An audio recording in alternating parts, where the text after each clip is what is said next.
Bonjour tout le monde, c'est Alexis, on se retrouve pour un nouveau numéro de la Cave des Chauds. On est ici, place Roger, pour l'exposition photo Gab. Allez, c'est parti, suivez-moi.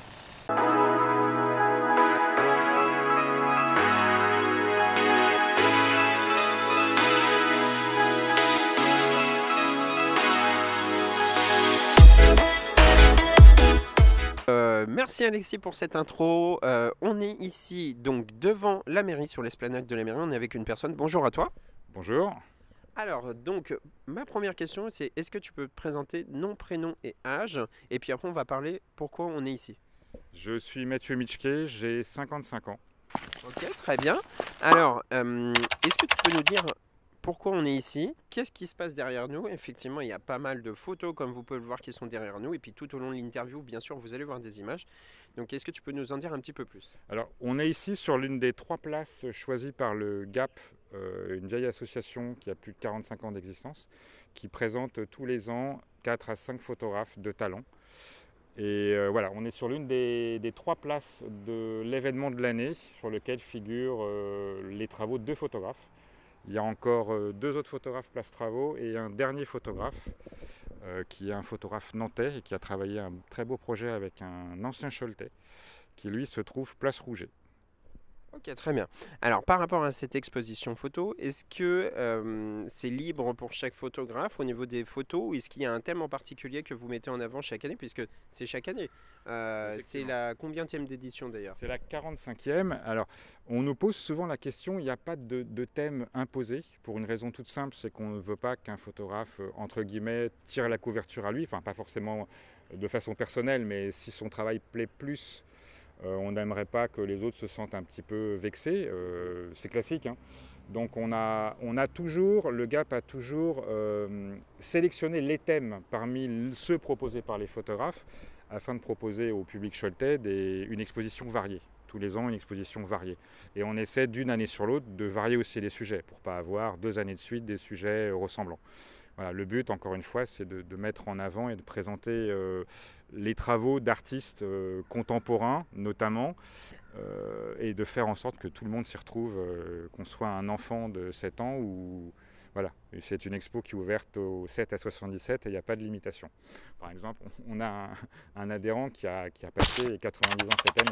Donc on essaie d'œuvrer en tout cas pour montrer du beau. C'est ouvert à tous et on essaie effectivement d'œuvrer pour montrer du beau sur le Choletais le temps de cet événement qui lui dure du coup cette année 1 mois précisément.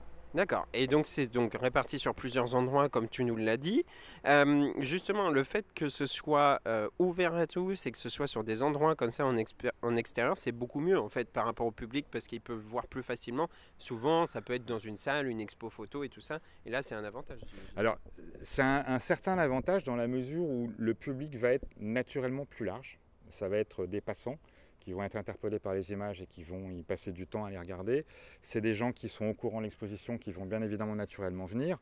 L'intérêt, encore une fois, d'exposer en extérieur, en public, c'est de permettre certainement à un public qui n'est pas habitué à rentrer dans les musées ou dans les espaces destinés aux expositions, qui du coup là on n'aura aucune gêne particulière à déambuler et regarder les travaux des photographes. Je peux penser que certains sont plus enclins à visiter les musées, les galeries privées par exemple, mais là en l'occurrence tout le monde peut découvrir les travaux de ces 5 photographes. Okay. Ça suppose une installation, tout ça, du travail. Comment est-ce que ça démarre? À quel moment ça démarre? Est-ce que tu peux nous expliquer un petit peu les étapes de tout ça? Alors, traditionnellement, sur une année d'association, on débriefe en tout début d'année l'événement qui vient de se passer et on se met tout de suite à table pour faire une sélection. Chacun amène des noms de photographes qu'il apprécie. On en discute entre nous et sur 2-3 réunions et au final, ça se termine par un vote vraiment démocratique. On met des points, celui qu'on préfère a beaucoup de points, celui qu'on préfère en a moins tout simplement, et au final on additionne tout ça et on arrive à trouver les élus de notre sélection de l'année à venir. On part toujours du principe que certains photographes pourraient ne pas être disponibles non plus, donc on a toujours un ou deux artistes en réserve, donc en fait on essaie de se prononcer pour 6-7 artistes.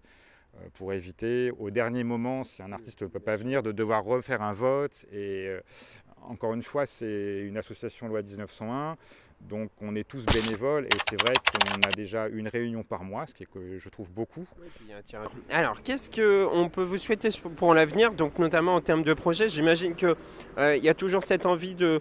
Bon, déjà la variété qu'il y a dans l'exposition, bien sûr, mais aussi peut-être des nouveautés que vous souhaitez mettre en place peut-être à l'avenir, notamment pour les prochaines éditions. Alors, on aimerait l'année prochaine avoir peut-être un photographe de plus à exposer, un lieu supplémentaire. On aimerait aussi, enfin moi personnellement, mais c'est ce qu'on va mettre en place cette année, avoir le soutien des entreprises locales en partenariat qui pourraient par exemple profiter d'une visite ou d'une conférence privée de l'un des photographes dans leurs ateliers par exemple, ça peut être très très sympa. On aimerait aussi que les écoles prennent la marche de l'événement, c'est-à-dire on n'est pas, nous, en capacité de faire de la médiation, ce n'est pas notre métier. On va faire 3 visites guidées sur la période du mois qui vient, mais on n'a pas l'extrême compétence pour, je dirais, captiver des enfants. Mais beaucoup de sujets peuvent être très, très intéressants à évoquer ou à montrer aux enfants. Et ça, on aimerait beaucoup avoir un ou deux ou un troisième groupe scolaire qui viendrait derrière participer à l'événement. Voilà, encore une fois, le but du jeu est une fois de plus de parler image, sachant que vous le savez bien, une image vaut 1000 mots. Donc vous êtes un spécialiste de la vidéo, on peut dire beaucoup de choses en vidéo, une image elle doit être particulièrement ciblée pour faire passer son message. On a cette année notamment 2 photographes qui ont des messages, même 3 qui ont des photographes assez importants à faire passer. Donc voilà, c'est intéressant aussi de diffuser ces sujets auprès des plus jeunes. La photographie, ce n'est pas uniquement des images qui défilent sur l'écran d'un téléphone, c'est aussi un peu de réflexion, un regard sur le monde. Et je pense qu'à n'importe quel âge, on est à même de se nourrir de ce médium. Tout à fait. Eh bien écoute, merci à toi d'avoir répondu à ces quelques questions. Merci Antoine pour l'immersion et on retrouve tout de suite Antoine pour l'interview.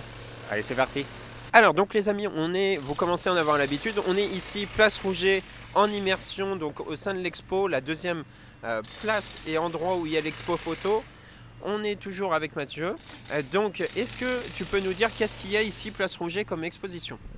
À la place Rouget, on expose Erwan Balança, un artiste nantais, un photographe nantais qui fait beaucoup de photos animales, qui là, il est, je dirais, c'est super pertinent d'en avoir ici, place Rouget, parce que c'est une place qui est assez intime. Et d'autant plus qu'il a mis en place ce projet, qui est un projet initié par un Choletais d'origine, qui est crémier fromager, qui lui a demandé d'exercer son talent sur son travail.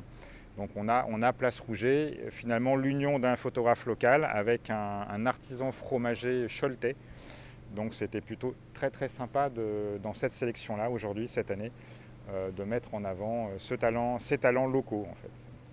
Ok, très bien. Bon, on se retrouve tout de suite pour la suite de l'immersion. On voulait aussi montrer ton appareil qui est juste là, puisque le principe de l'immersion, c'est de montrer aussi comment ça se passe. Alors, il y a plein d'autres appareils qui sont utilisés pour prendre des photos, mais là, c'est un appareil original dans le sens où c'est un ancien appareil qu'on voit plus beaucoup des appareils photo comme ça. Est-ce que tu peux nous expliquer un petit peu? Alors ça, c'est un appareil qui était très connu dans les années 50-60. C'est un appareil en format 6.6, format carré, qui a été utilisé par énormément de photographes, que ce soit Robert Doisneau, que ce soit Viviane Meyer par exemple. Moi je l'ai ressorti à l'occasion du festival parce qu'on expose 2 photographes qui ont fait beaucoup d'argentique. Et par ailleurs on a au sein du GAP 2 adhérents qui sont passionnés de photographie argentique. Donc je me suis dit je vais quand même essayer de leur tailler une croupière. Et je vais ressortir l'appareil et puis on va essayer de se donner une thématique de reportage un peu street. Sur le festival Photo Cholet. Donc j'ai commencé ce matin et j'espère du coup les inviter à me rejoindre. Voilà. Et alors comment est-ce que ça fonctionne? Est-ce que tu peux nous expliquer comment est-ce que tu prends une photo avec ça? Alors c'est un appareil où on vise par le dessus, donc on a souvent une attitude un peu bizarre. On a la tête penchée, on vise par le dessus. Il y a 2 objectifs. Le premier renvoie l'image et le deuxième enregistre l'image. Voilà, c'est un appareil purement mécanique, donc on peut travailler par tous les temps. Et on n'a pas de cellule, donc on doit estimer la lumière. C'est notre expérience métier qui fait qu'on est à même d'être au plus proche, sachant que derrière, au tirage argentique, on aura quand même la possibilité de corriger certaines petites erreurs.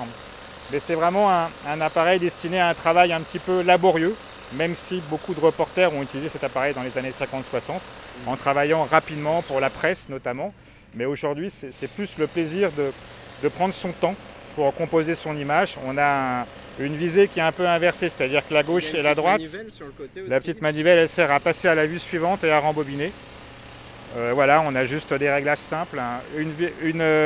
Un diaphragme, une vitesse, une bague de mise au point, et puis le reste, après, je vais dire, c'est le talent. Ok, bah merci à toi pour ces quelques explications. Je pense qu'il était important d'expliquer tout ça. Et puis les amis, on va se retrouver tout de suite avec Alex. Et c'était tout pour aujourd'hui. Merci à tous d'avoir regardé la vidéo. N'oubliez pas de mettre un petit like, un commentaire, vous abonner à notre chaîne. Allez, ciao, bye bye. Chaud,